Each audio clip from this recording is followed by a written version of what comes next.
سلام دوستان، امیدوارم که حالتون خوب باشه. در خدمتتونم با یه ویدیو دیگه از طراحی با سالید. تو این ویدیو هم میخوایم که یک طرح ساده رو ترسیم کنیم و در کنارش چند تا ابزار جدید رو یاد بگیریم و ازشون استفاده کنیم و کاربردهاشون رو بدونیم. تو این ویدیو یک هندویل رو ترسیم میکنیم که مثل ویدیوهای گذشته میریم ابتدا طرح کلی رو میبینیم و سپس با هم دیگه شروع به ترسیم میکنیم. پس با من همراه باشید و ممنون میشم اگه کانال رو سابسکرایب کنید، ویدیو رو لایک کنید و نظراتتون رو برام کامنت کنید. بریم سراغ طراحیمون. ابتدا طرح کلی رو ببینیم و سپس طراحیمون رو شروع میکنیم. این یک هندویل.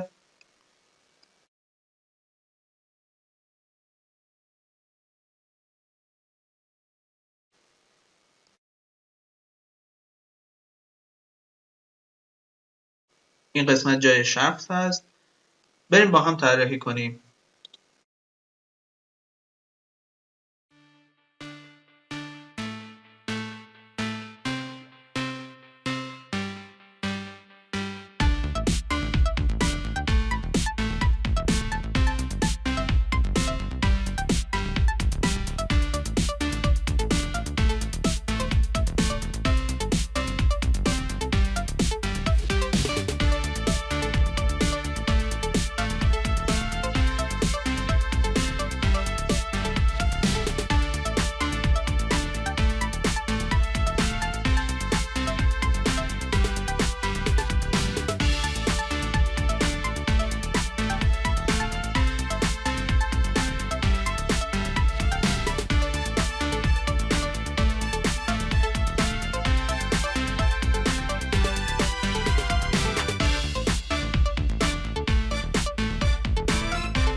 خب طراحی این قسمت از ویدیو هم تموم شد. اگه تا اینجا ویدیوها براتون مفید بوده لطفا چنل رو سابسکرایب کنید و ویدیوها رو لایک کنید، حمایت کنید. فایل نقشه رو مثل ویدیوهای قبل داخل چنل تلگرام قرار دادم، میتونید مراجعه کنید و ازشون استفاده کنید. اگه نظری دارید یا سوالی دارید میتونید توی قسمت کامنت ها بپرسید، تا جایی که بلد باشم بهتون جواب میدم. دوستتون دارم، تا ویدیوهای بعد.